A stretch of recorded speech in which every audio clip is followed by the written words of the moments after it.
Dans un coin oublié de la ville, sous les ombres des immeubles craquelés et des fils électriques pendants, vivaient deux petites flammes, Luna, la maman chatte au pelage roux tigré, et son petit Mimo, encore si petit que ses moustaches tremblaient au moindre souffle de vent.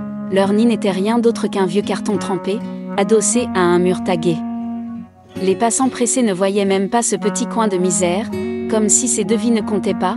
Pourtant, chaque matin, le soleil venait timidement caresser leur pelage roux, rappelant que même au cœur de la grisaille, une lumière pouvait briller. Luna partait chaque jour, malgré la fatigue, malgré la peur. Elle cherchait de quoi remplir le petit ventre de Mimo. Des épluchures, des miettes, un reste de poisson oublié. Souvent, ses pattes la ramenaient bredouille. Pendant ce temps, Mimo attendait. Ses yeux pétillaient toujours, même quand sa petite langue passait sur ses babines sèches. Il croyait encore que sa maman trouverait toujours quelque chose. Un soir, Luna rentra seulement avec un petit morceau de pain dur. Elle le posa devant Mimo, le regard triste. « Mange, mon trésor » souffla-t-elle, même si elle-même n'avait rien mangé depuis la veille.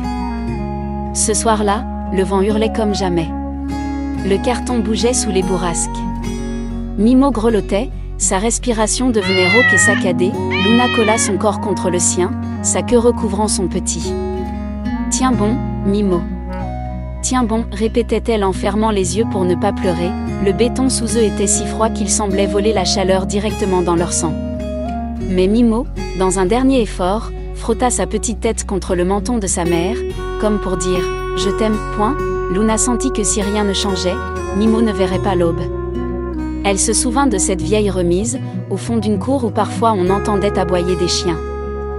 Le risque était grand, mais l'amour d'une mère est plus grand encore. Sans attendre, elle prit Mimo par la peau du cou.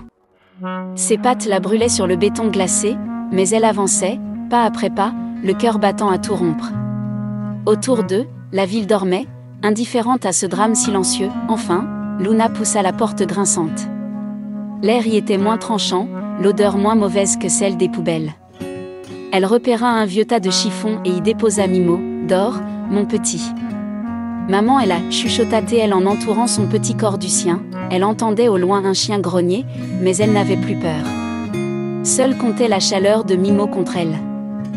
Les paupières lourdes, elle murmura encore une fois « Je t'aime » avant que le silence ne les enveloppe tous les deux. On ne retiendra peut-être jamais leur nom, mais Mimo et Luna ont vécu ce que beaucoup oublient, aimer jusqu'au dernier souffle, même sans maison, sans maître, sans rien. Ils avaient tout, parce qu'ils savaient l'un l'autre. Leur histoire nous rappelle que parfois, dans les recoins les plus sombres du monde, se cache le plus grand des courages. Même dans l'indifférence, l'amour peut tout braver. N'oublions jamais ceux qui n'ont rien, mais qui aiment plus fort que nous tous.